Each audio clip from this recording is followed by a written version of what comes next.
Hello students, how are you? I hope all are good. Yes students, आज हम revision कर रहे हैं बेटा लेसन 12। लेसन का नेम है ओनम। तो इसकी हम आज रिवीजन कर रहे हैं। आई होप आप भी ऐसे ही इसको अच्छे से रिवाइज करेंगे। ओके, तो ओनम जो है वो एक केरल राज्य का फेमस पर्व होता है, त्यौहार होता है। वहाँ पे ये बड़ी धूमधाम से मनाया जाता है। लेकिन ये क्यों प्रसिद्ध है? क्योंकि ये एक पौराणिक कथा होती है जिसमें प्राचीन काल में महाबली नाम के एक राजा होते हैं। वो अपनी प्रजा से बहुत ज़्यादा प्यार करते हैं और उनकी दानशीलता के लिए ही फेमस हैं। वो उनको अपनी दानशीलता पे गर्व आ जाता है, मीन्स घमंड हो जाता है। तो उसके घमंड को चकनाचूर करने के लिए, नष्ट करने के लिए भगवान विष्णु ने वामन का रूप धारण करके उनके राज्य में आ जाते हैं। और वहाँ पे महाबली जो है वो बहुत बड़ा यज्ञ कर रहे होते हैं। तो भगवान विष्णु उनसे कहते हैं कि हे ब्राह्मण देव, आपकी क्या इच्छा है? आप जो मुझसे मांगेंगे मैं आपको वो सब कुछ दूंगा। तो इस प्रकार से महाबली राजा भगवान विष्णु को कहते हैं, क्योंकि उनका तो ब्राह्मण का रूप धारण किया होता है।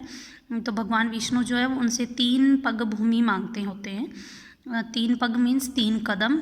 तो वो कहते हैं कि आप पहले कदम में समस्त धरती और दूसरे में आकाश को नाप लिया, तीसरा कदम जो है वो कहाँ रखूँ? तो महाबली राजा जो है अपना सिर उनके आगे झुका देते हैं और उनसे क्षमा याचना करते हैं। इस प्रकार से भगवान विष्णु जो है वो महाराजा बलि की दानवीरता से बहुत ज़्यादा प्रसन्न होते हैं और वो कहते हैं कि आपको क्या चाहिए? तो महाबली कहते हैं कि मैं वर्ष में एक बार अपनी प्रजा से मिलने का वरदान मांगता हूँ।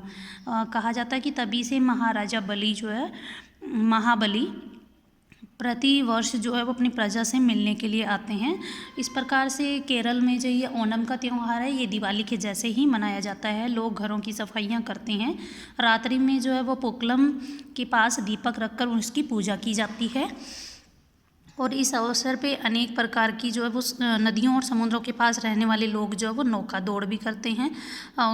तरह तरह की मतलब पव यहाँ पे होते हैं और जो विजयी होता है नौका दौड़ के अंदर, उन्हें नेहरू ट्रॉफी प्रदान की जाती हैं। स्त्रियाँ जो है वो ताली बजा बजा के नृत्य करती है, जिसको कहते हैं केकॉक टिकली नृत्य, और ये यहाँ का फेमस नृत्य है। और ओणम के अवसर पर केरल की राजधानी तिरुवनंतपुरम में सुंदरता देखते ही बनती है। तो ये इस त्यौहार का ये महत्व होता है कि हमें मिलजुल कर अपनी खुशियाँ मनानी चाहिए। अपनी परंपरा और संस्कृति की भी हमें जानकारी होनी चाहिए। आई होप इस चैप्टर की आपको स्टोरी समझ में आ गई हो बेटा। अब हम कर रहे हैं इसी चैप्टर के MCQs। इसमें है फर्स्ट, ओणम किस राज्य में मनाया जाता है? तो किस राज्य में मनाया जाता है? उड़ीसा, केरल, चेन्नई। तो ओणम का त्यौहार किस राज्य में मनाया जाता है? केरल में।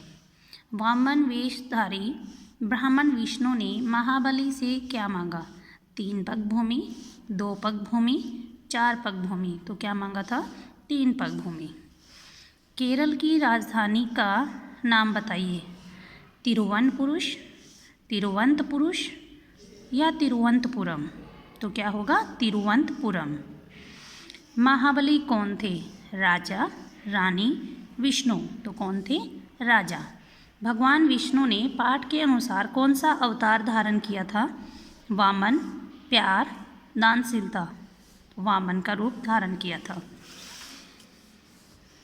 भगवान शब्द का स्त्रीलिंग क्या होगा? भगवानी, देवी, भगवती? तो भगवती होगा। ओके। तालियां बजाकर स्त्रियां नृत्य करती है। कैसा नृत्य करती है? कथकली, भांगड़ा, केकॉक टिकली? तो कैसा नृत्य करती है? केकॉक टिकली। गर्व शब्द का अर्थ क्या है? कदम, घमंड, नष्ट करना? तो गर्व शब्द का अर्थ क्या है? घमंड। ओणम के अवसर पर लोग घरों की डैश करते हैं। घरों की क्या करते हैं? सफाई पुताई, लिपाई, जुताई? तो लोग घरों पे क्या करते हैं? ओणम का जब फेस्टिवल आता है तो सफाई पुताई करते हैं। घर का पर्यायवाची शब्द क्या होगा? पट, वार, भवन? तो घर का पर्यायवाची क्या होगा? भवन।